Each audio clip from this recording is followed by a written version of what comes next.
Namaskar, hello and a very warm welcome viewers. You're watching this special presentation of Sansad TV, Samvaad.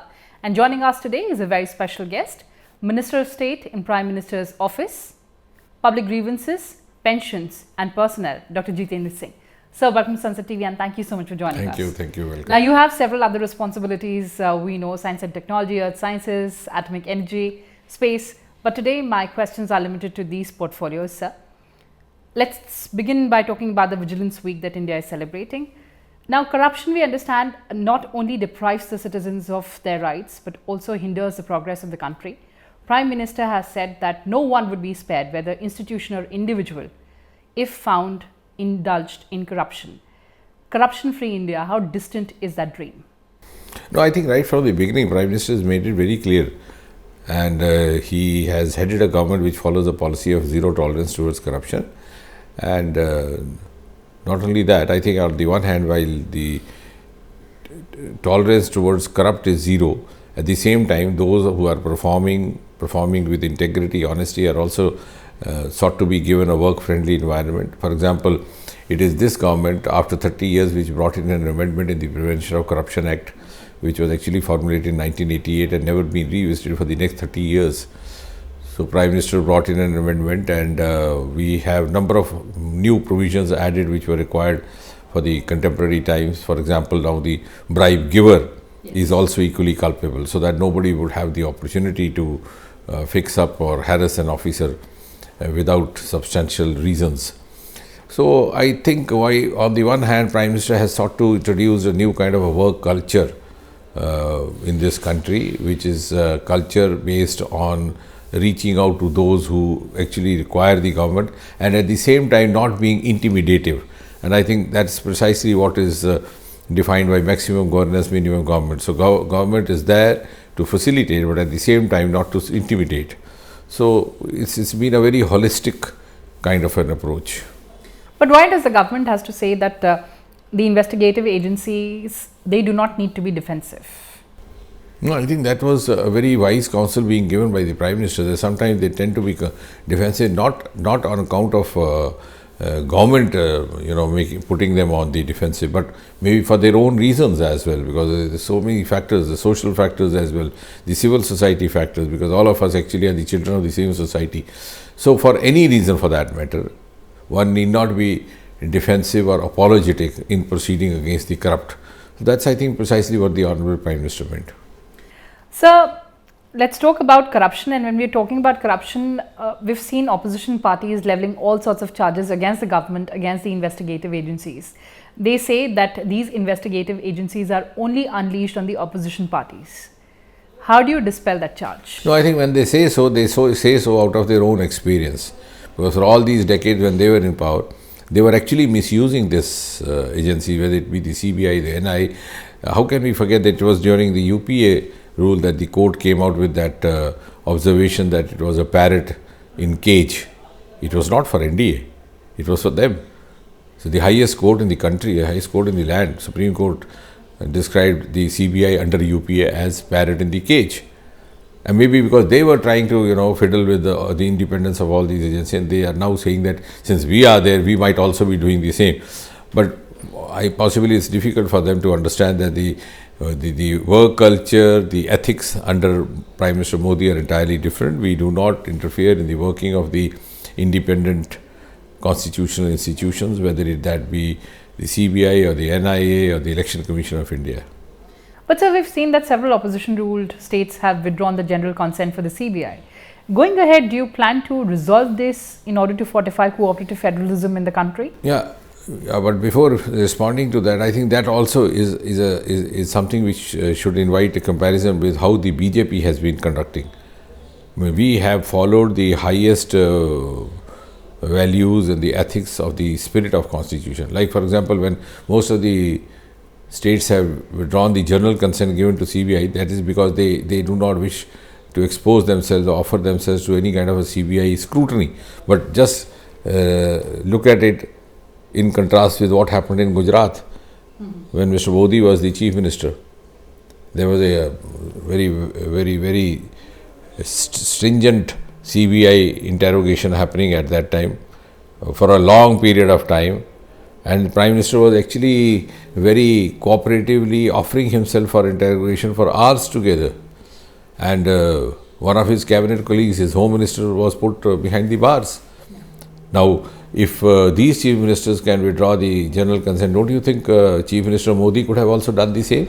But no, because living up to the highest values of democracy and the constitution, he decided that he would come out scot-free and prove that to the world instead of, hiding behind the alibi of CBI not being allowed because of this reason or that reason. So I think when they withdraw CBI consent, they are actually by implication confessing before this nation that they have something to hide, that if CBI scrutinizes their acts of commission and omission, they would be in the dock. So I think the very action is itself a statement against them. So then going ahead, sir, do you plan to break this deadlock to resolve this issue? Ultimately, we are talking about cooperative federalism. Ultimately, nobody can escape the rule of law, because the arm of law is long enough. And of course, government consent is required when a case is referred by the state government, but at the same time, the CBI also takes up cases suo moto. CBI also takes up cases referred by the courts. So it's not the state government alone. So in one way or the other, CBI will continue to have its role across the country. Of course, sir. So what has changed, as you gave example of Gujarat and today, the acrimony we are seeing, what has changed? No, actually what has happened is that for a long period of time, just one or two parties were ruling over this country. So they had ample opportunity to go it their way, whether it was misappropriating the state funds, whether it was getting into scams, because there was no check on them. They never thought there would ever be a change of government. And now that this has happened, all those, skeletons are tumbling out of the cupboard. And now they want the cupboard to be shut, but the skeletons would still be there. Whereas on the other hand, BJP has nothing to hide. I mean, this is the same party which is not in power anywhere, neither in the center nor in the state, for decades together after Samvaad Mukherjee established in early 1950s, but still it survived and grew because we were not taking course of through the wrong means. So now those who were actually having wrong indulgences are now finding themselves in the dock and then trying to find reasons and saying that this is vindictiveness. Even if it is vindictiveness, even if it is some kind of a revenge activity happening or some kind of a unfair activity happening against them, they have ample opportunity to prove it in the law in the court of law. Why don't they do so? Because they are not confident of that. Right, sir, that depends on the political parties, but I'll focus on my interview on corruption. Sir, let's talk about leveraging digital technologies. Now, we also saw that the government launched this complaint management system, the portal. How are you ensuring that there are tech interventions to reduce and to end ultimately corruption in India? No, I agree with you, and to add to what you are saying, actually, one of the reasons which encourages corruption, or I would say facilitates corruption or bribery, is delay in the procedures. So when a file is not moving from one table to the other, the stakeholder goes to the officer concerned, tries to bribe him to get his work expedited. The second is lack of transparency. So when there is lack of transparency happening, somebody else will get in, try to have his way. And third is the tediousness of the procedure.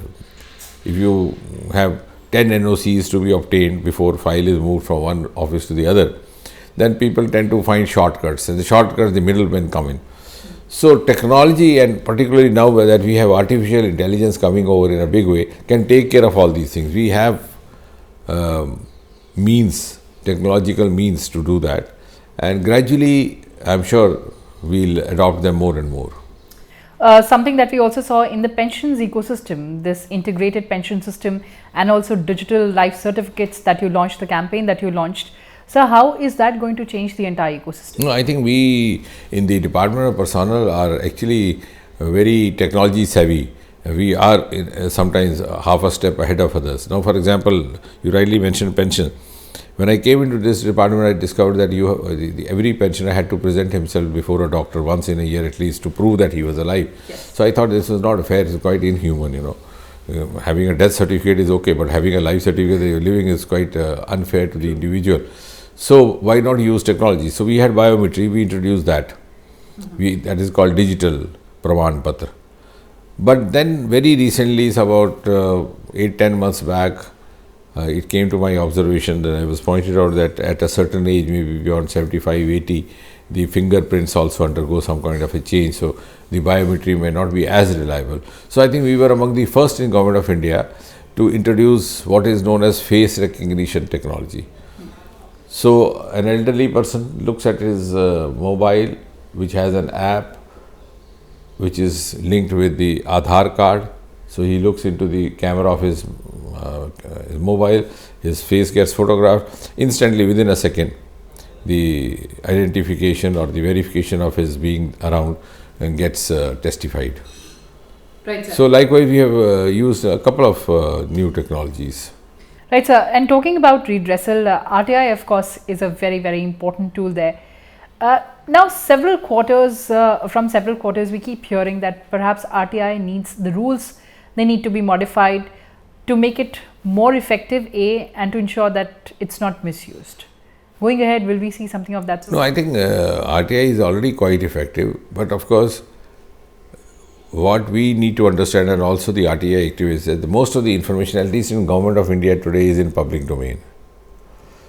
And like for example, ACC is the highest decision-making body, administrative committee of cabinet.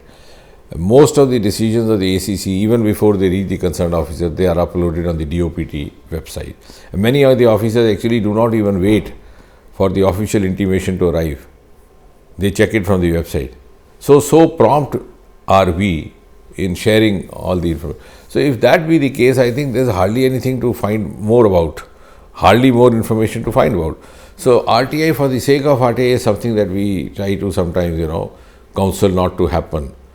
And sometimes repetitive RTIs on the same subject happening. So there also we are trying to bring about some kind of awareness and counseling, because if you push too hard, then some of them get annoyed. So, but I think gradually, as a whole, the society, as it gets used to more of transparency and more of information being there in public domain, this will take care of itself. So would we see more legislations in this direction? No, I don't think RTI itself is an act which was brought in only in 2005. Yes. So, of course, how to reduce the number of RTIs or to try to check the unwarranted RTIs is an issue, which is, I think, more to do with the human beings rather than the act or the technology. All right, so I'll just shift focus quickly to Delhi and the AQI and the air that we are breathing. Now, today we heard that Delhi government has decided work from home. Going ahead, would we see something of that sort for central government employees as well? No, I think much can be tackled if there is less of politicking happening, and much of the politicking is happening from the governments which are leading Delhi as well as Punjab. So, it's the same political party which was critical about the Modi government when they were suggesting some means. Now they are changing the goalpost. Earlier on, they blamed Punjab for making all the nuisance. Now when they are ruling Punjab, they say no, it's the whole of North India and all. So I think the change of goalpost actually does not do justice to the cause that we are seeking to address. It's something that all the political parties should come together to actually find a way out. But sir, in this political blame game, the citizens suffer. Obviously so, but I think as far as the Modi government is concerned, we've been very forthright right from the beginning, and I think that's evident from the fact that our goalpost has not changed. It is their goalpost which has been changing. Okay, sir. Before I end this conversation, sir, you represent Jammu in Parliament. We saw a slew of announcements. Is the state set for Jammu and Kashmir elections? No, that I can't say. As I said in the course of this interview, the Election Commission of India is an independent body. We don't interfere into the functions, so they'll take the call. But of course, as an ordinary worker or a Karyakarta of BJP, what I can say is that BJP is always ready for any election, whether it's a Panchayat election or assembly election or parliament. We are always in election mode. We are 24/7/365. It's not that we start going to temples at the time of election. We follow a routine which is, very consistent. All right, Dr. Jitendra Singh, thank you so much for talking to us. Thank you. Nice. Thank you so much for this candid conversation.